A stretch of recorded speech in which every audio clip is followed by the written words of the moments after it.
The thundering hooves of a midnight rider echoed across the desolate plains of Redemption Creek, Colorado, 1876, as Dawn Zimmerman pressed her face against the cold iron bars of the wagon cage.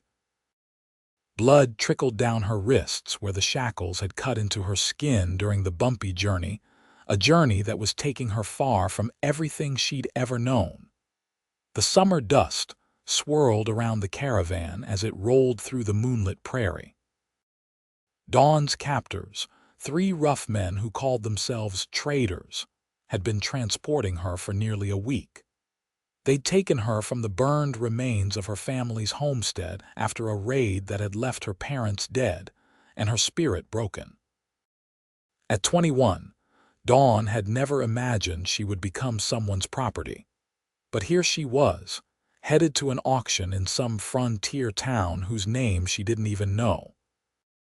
"You'll fetch a good price," the leader of the group had told her that morning, his tobacco-stained teeth visible beneath his unkempt beard. "Pretty thing like you might even end up with a rich man if you're lucky, better than ending up at one of those saloons."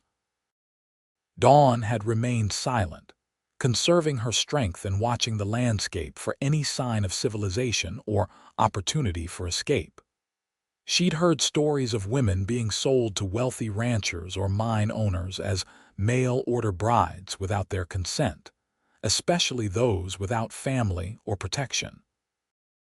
The practice wasn't legal, but in these remote territories, law was often whatever the strongest man said it was. When the wagon finally rolled into a small settlement just before dawn, Dawn felt her heart sink. The collection of weathered buildings looked like the end of hope itself. A makeshift stage had been constructed in the center of what passed for the town square, with torches illuminating the area despite the approaching daylight. "Get her cleaned up," the leader barked at his youngest companion. "Can't sell damaged goods looking like they're already used up." Dawn was given a bucket of cold water and a rag, forced to wash herself while the men watched. Her simple dress, once blue but now stained with dirt and blood, was the only dignity she had left. She refused to cry, knowing tears would only amuse them. Instead, she memorized their faces, a silent promise that if she ever found freedom, she would not forget. By midday, a crowd had gathered. Men from surrounding ranches and mines, some who looked like they hadn't seen a woman in months. Dawn stood on the stage, her arms bound behind her back, as the auctioneer, a portly man in a stained suit, began his pitch. "Gentlemen, feast your eyes on this fine specimen. Young, healthy, can cook and clean, perfect for a lonely homestead or as company for these cold mountain nights." Dawn stared straight ahead, refusing to meet the hungry gazes that evaluated her like livestock. The bidding started. Numbers called out that represented the price of a human life. $20, $50, $75. The amounts climbing as men competed for the right to own her. At the edge of the crowd, partially hidden by the shadow of the saloon, stood Preston James. The tall cowboy had ridden into town for supplies, not a human auction. His weathered face darkened beneath his wide-brimmed hat as he watched the scene unfold. At 32, Preston had seen the worst of humanity during his years riding with the Texas Rangers and later as a bounty hunter. He'd quit that life 3 years ago, purchasing a modest ranch outside town, seeking peace after too many years of violence. $120, called a large man at the front of the crowd. Dawn recognized him, the owner of the mining operation north of town. Stories of how he treated his workers, especially the Chinese laborers, made her blood run cold. $150, countered another voice, this one belonging to the saloon owner whose intentions were transparently vile. Preston's hand moved to the revolver at his hip almost unconsciously. This wasn't right. It had never been right. The war had supposedly ended slavery, but here in the territories, Lawlessness allowed such atrocities to continue, particularly against women and those without power. $200, the mine owner shouted, seeming to end the bidding. The auctioneer grinned. Sold to Mr. Hargrove for $200. As Dawn was being pulled toward the mine owner, Preston stepped forward into the light. $500, he called out, his voice cutting through the murmurs of the crowd. Silence fell as all eyes turned to the tall cowboy. The auctioneer licked his lips nervously. "Sir, the bidding is closed. Mr. Hargrove has, I said 500, Preston repeated, his hand still resting on his holstered gun. Cash, right now. The auctioneer looked to Hargrove, whose face had turned purple with rage. This is irregular, the auctioneer stammered. Preston pulled a leather pouch from inside his coat and tossed it onto the stage. The sound of coins hitting the wooden platform seemed to convince the auctioneer, who quickly counted the money before nodding. Sold, to the gentleman in the back. Hargrove stepped toward Preston, his massive frame blocking the cowboy's path. You're making a mistake, James. I don't take kindly to being outbid. Preston's eyes, the color of a winter sky, met Hargrove's without blinking. Move aside, he said quietly. Something in his tone made the bigger man step back, though his expression promised future trouble. Dawn stood frozen as Preston approached her. Was one captor simply being replaced by another? The cowboy moved behind her and she felt the ropes at her wrists loosen. Can you walk? He asked, his voice low and surprisingly gentle. Dawn nodded, not trusting herself to speak. Preston led her away from the stage, past the muttering crowd, toward a chestnut mare tethered outside the general store. The three men who had brought her to town watched with narrowed eyes but didn't intervene. $500 was more than they had expected to make. Once they reached his horse, Preston turned to face Dawn. I'm Preston James. I have a small ranch about 5 miles north of here. I can take you there, give you shelter until you decide what you want to do next, or I can give you money to take the stage coach to Denver. Your choice. Dawn stared at him, searching for the lie in his words, the hidden intentions. Why? She managed to ask, her voice rough from disuse. Because what they were doing wasn't right, he answered simply. No person should be bought or sold. The simplicity of his answer struck her. They sold me once, she said, the words barely audible. Preston's jaw tightened as he looked back at the men counting their money. Never again while I'm breathing, he promised, and something in his tone made Dawn believe him.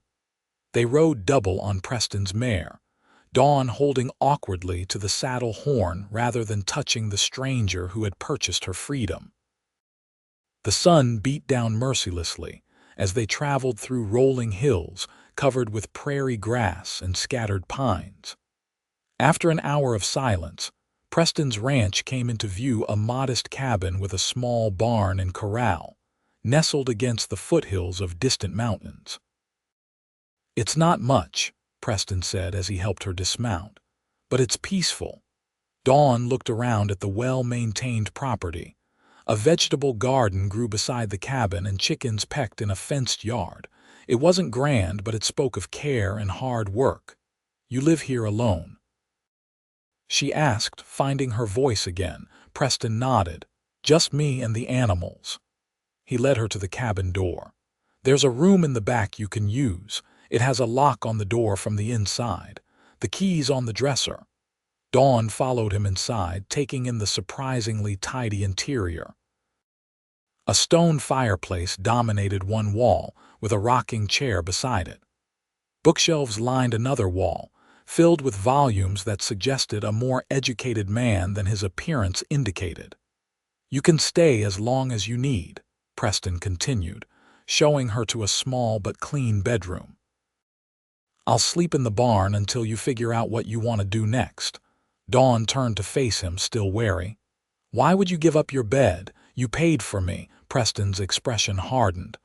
I didn't pay for you, miss. I paid to free you. There's a difference. He stepped back toward the door. "There's water in the basin if you want to wash up. I'll bring in some food later." After he left, Dawn sat on the edge of the bed, overwhelmed. For the first time in days, she allowed herself to cry, silent tears streaming down her face. When exhaustion finally claimed her, she slept deeply, despite the unfamiliar surroundings. She woke to the smell of coffee and bacon. Cautiously, she ventured into the main room to find Preston setting a simple meal on the table. "Thought you might be hungry," he said, not looking up. "You've been asleep for nearly a day." Dawn touched her tangled hair self-consciously. "I didn't realize." "No need to apologize. You needed the rest." He gestured to the chair opposite his. "Please eat." Over the simple meal, Dawn watched her rescuer. Preston James wasn't handsome in the conventional sense, but his face was honest, tanned from years outdoors, with lines at the corners of his eyes that suggested he smiled more often than he frowned. His sandy hair was too long, curling slightly at the collar of his faded blue shirt. "Where are you from, Miss Zimmerman?" he asked, interrupting her observations. Dawn hesitated before answering. "Ohio, originally. My parents and I came west 3 years ago, hoping for a better life." She stared into her coffee cup. "They died in a raid on our homestead 2 weeks ago. The men who took me arrived after it was over." Preston's expression darkened. "I'm sorry for your loss. Do you have family back east?" Dawn shook her head. "No one. My father was an only child, and my mother's family disowned her when she married him." She looked up. "How did you know my last name?"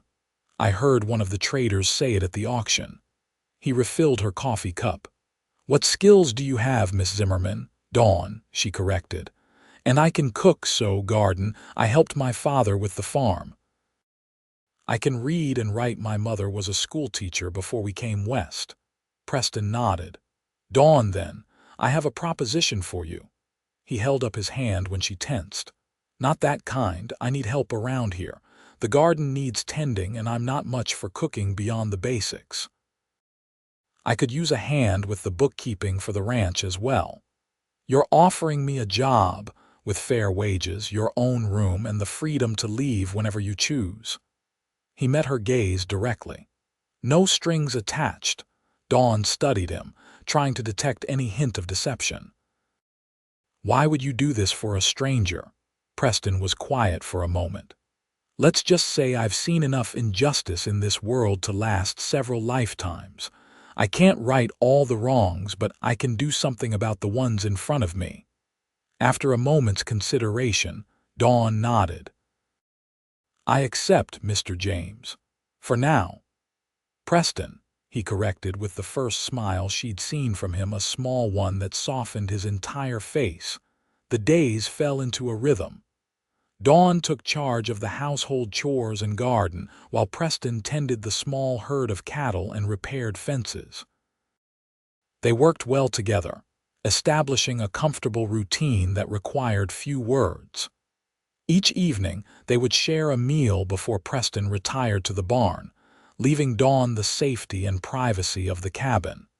As weeks passed, Dawn's fear gradually subsided. She began to feel secure for the first time since losing her parents. Preston never intruded on her space, never made demands beyond their agreed-upon work arrangement. When she spoke, he listened attentively. When she was silent, he respected her need for quiet. One evening, as they sat on the porch watching the sunset paint the sky in shades of orange and purple, Dawn found herself studying Preston's profile. "You never talk about your past," she observed. Preston continued gazing at the horizon. "Not much worth telling." "I don't believe that," Dawn persisted. "You're educated, I've seen your books. You handle that gun like someone with experience, and sometimes you wake in the night shouting." He turned to her, surprise evident in his expression. "You hear that from the cabin," Dawn nodded. "Some nights." Preston sighed, rubbing a hand across his jaw where stubble was beginning to show. I rode with the Texas Rangers for a while. After that, I was a bounty hunter, saw things, did things I'm not proud of. He looked down at his calloused hands. Came here looking for peace. Did you find it? A small smile touched his lips. Some days. Their conversation was interrupted by the sound of approaching horses. Preston stood quickly, his hand moving to the revolver at his hip. "Get inside," he told Dawn, his voice tense. Dawn hesitated, then obeyed as 4 riders appeared on the road leading to the ranch. Through the window, she watched Preston step off the porch to meet them, his stance relaxed but alert. The lead rider was Hargrove, the mine owner who had bid on her at the auction. Dawn's heart raced as she recognized the 3 men accompanying him, her original captors. "Evening, James," Hargrove called, his voice carrying easily in the still air. "Thought we might have a friendly chat about property rights." Preston didn't move. "You're trespassing, Hargrove." "State your business and move on." Hargrove dismounted, his massive frame dwarfing Preston. "These gentlemen inform me that the girl was already sold to them before you interfered. They have a bill of sale from her father's property auction." "Her father's dead," Preston replied evenly. "And people aren't property." "The law says differently when it comes to settling debts," one of the traders interjected. "Her pa owed money. We bought the rights to his homestead, including any dependents." Dawn's hands trembled as she listened. It was true her father had taken loans to establish their farm, but she hadn't known the extent of his debts. $500 seemed fair at the auction, Preston said. "You took the money. Transaction complete." Hargrove stepped closer. "These men have offered me a finder's fee if I help recover their property. $200 is worth riding out for, don't you think?" "The woman isn't for sale," Preston stated firmly. "Not at any price." "Now see, that's where you're wrong," Hargrove smiled unpleasantly. "Everything has a price, even principles." Preston's voice remained calm, but Dawn could see the tension in his shoulders. "I suggest you gentlemen leave now while you still can." Hargrove laughed. 4 against 1, James.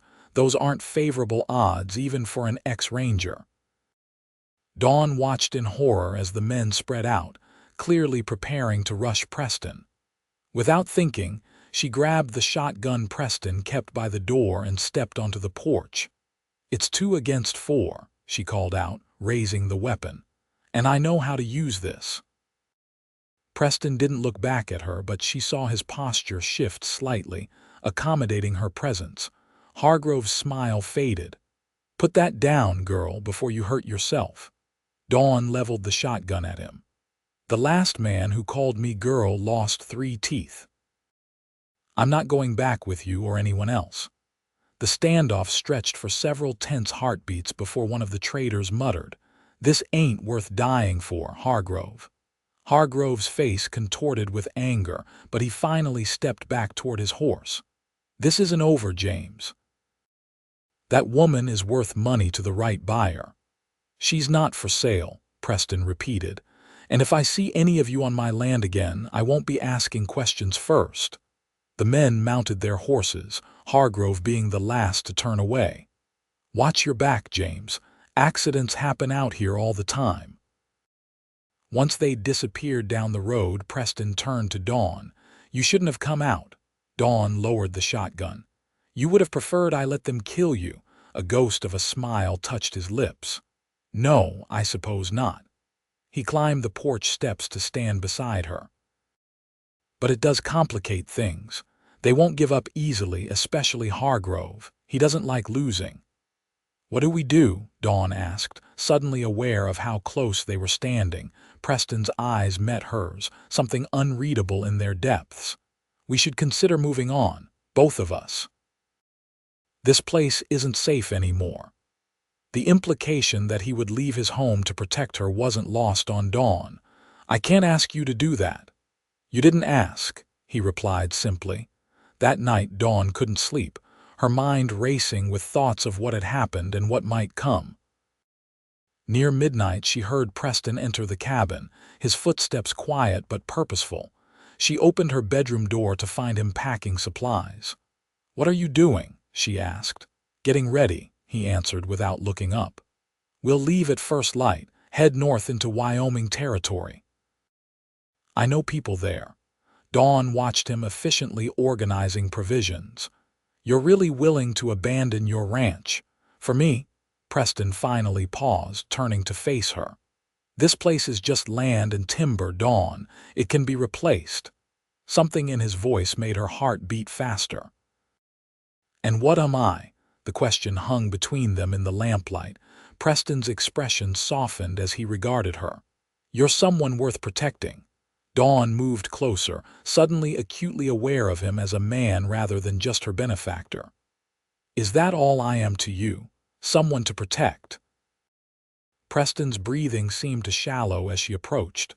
"Dawn, because I think I might be becoming something more," she continued, her own courage surprising her. "At least to myself, I'm not just someone to be saved anymore." He reached out slowly, as if afraid she might shy away, and tucked a strand of hair behind her ear. "I know that. I've watched you become stronger every day." "And what do you see when you look at me now?" she asked, her voice barely above a whisper. Preston's hand lingered near her face. "I see a woman I never want to lose."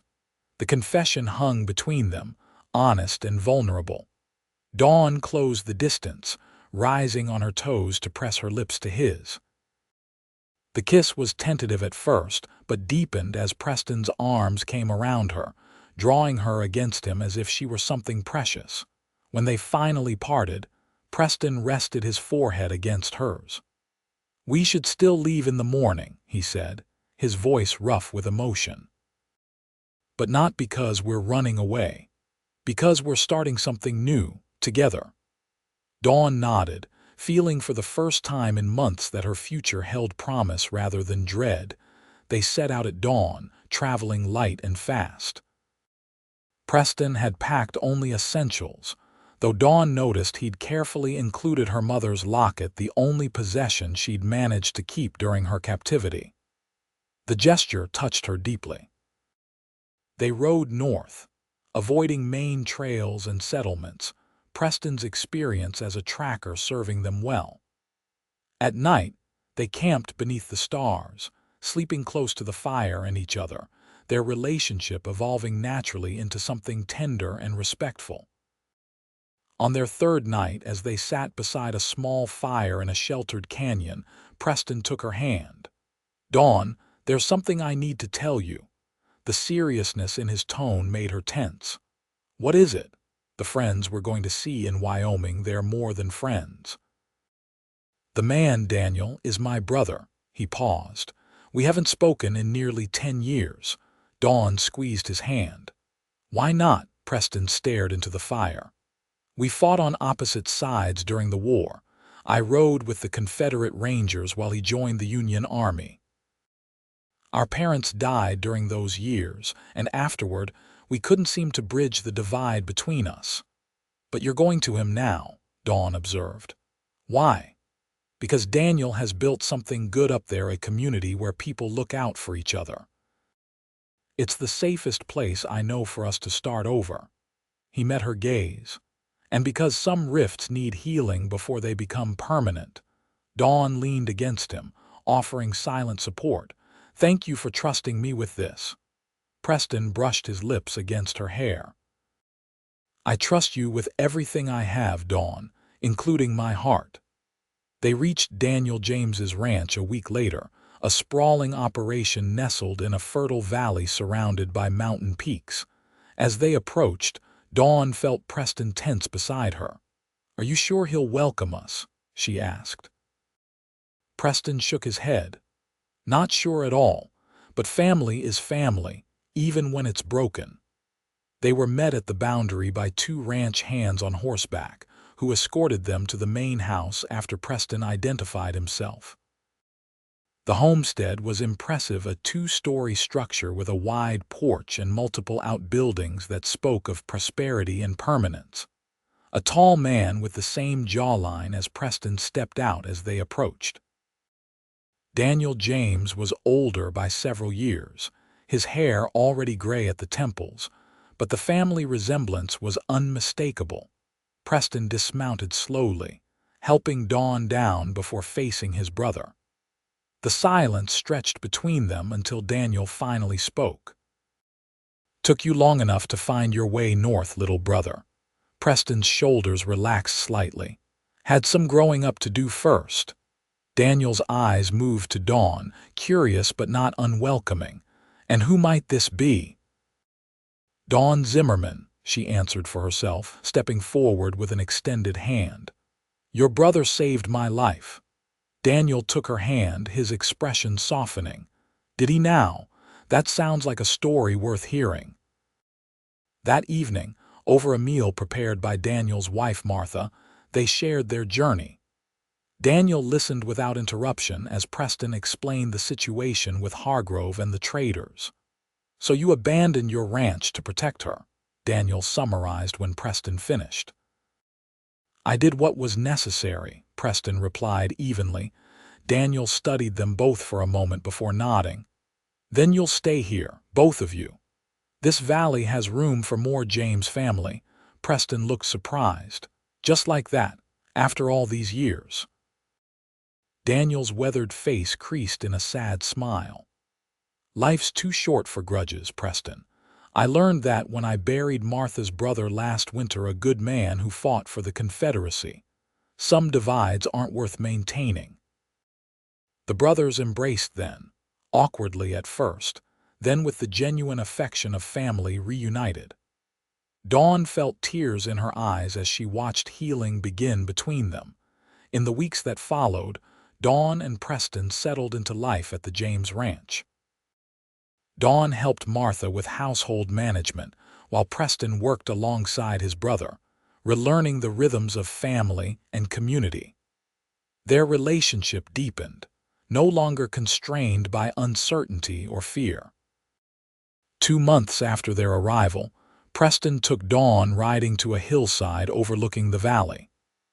As the sun began to set, painting the landscape in gold, he turned to her with an intensity that made her breath catch. "I've been thinking about what you said that night at my ranch about becoming something more." He took her hands in his. "You already are everything to me, Dawn. I never thought I'd find someone who made me feel whole again, but you do." He knelt before her, producing a simple gold band from his pocket. "I can't promise an easy life, but I can promise to stand beside you through whatever comes, to protect your freedom with my last breath, to love you until my heart stops beating. Will you marry me?" Dawn's tears fell freely as she nodded. Yes, 1,000 times yes. They were married 2 weeks later in the small church that served the valley community. Daniel stood beside his brother, while Martha helped Dawn prepare for the ceremony. The simple white dress they'd fashioned together wasn't elaborate, but as Dawn walked toward Preston, his expression of wonder made her feel like the most beautiful woman alive. Their vows were straightforward but heartfelt, promises of devotion and partnership in all things. When the minister pronounced them husband and wife, Preston kissed her with such tenderness that several of the tough ranch hands were seen wiping their eyes. The celebration afterward lasted well into the night, with music and dancing under the stars. As Preston led Dawn in a waltz, Daniel approached with news. "Ryder came in from the south today," he said quietly. "Brought word that Hargrove and those traders ran afoul of a U.S. Marshal near Cheyenne. Seems they'd been running an illegal operation for years, selling people to mining operations and worse. They'll be facing federal charges." Preston's arm tightened around Dawn's waist. "Good. Justice is long overdue for men like that." Daniel nodded in agreement. "The rider also mentioned your ranch, said someone burned the cabin to the ground after you left." Dawn felt Preston stiffen beside her, but his voice remained steady. "We can rebuild someday, if we want to. "Or you could stay here," Daniel offered. "This valley's big enough for 2 James ranches. The land to the east has good water rights. Could be a fine wedding present for my only brother and his bride." Preston looked to Dawn, the question in his eyes. She smiled, squeezing his hand. "Home is wherever we're together," she told him softly. Later that night, in the small cabin Daniel had prepared for them near the main house, Preston held Dawn close as they looked out the window at the star-filled sky. "Are you happy?" he asked, his breath warm against her ear. Dawn turned in his arms to face him. "Happier than I ever thought possible after everything that happened." She traced the line of his jaw with her fingertips. "You gave me back my freedom, Preston, and then you gave me your heart." "A fair exchange," he murmured, capturing her hand and pressing a kiss to her palm. "You gave me purpose again, a reason to believe in goodness." As autumn gave way to winter, Preston and Dawn began construction on their own home, a sturdy cabin built on the land Daniel had given them. By spring, they had established the beginnings of their own ranch, with a small herd of cattle and plans for the future. On their first anniversary, Preston surprised Dawn with a gift, the deed to their land, officially recorded in both their names. "Equal partners," he explained as she examined the document. "In everything." Dawn set the paper aside to embrace him fiercely. "I have something for you too," she whispered against his neck, "though it won't arrive for about 7 more months." Preston pulled back to look at her, his expression changing from confusion to wonder as understanding dawned. "A baby. We're having a baby," Dawn nodded, her eyes shining. "A new life. One that will never know what it means to be owned or sold. One that will always be free." Preston gathered her gently into his arms, his voice thick with emotion. "I promised you once that no one would ever sell you again while I was breathing. That promise extends to our child and any others we might have. They'll know only freedom and love." As they stood together in the home they had built, Dawn knew with absolute certainty that some journeys, no matter how painful their beginning, could lead to destinations more beautiful than anything she could have imagined.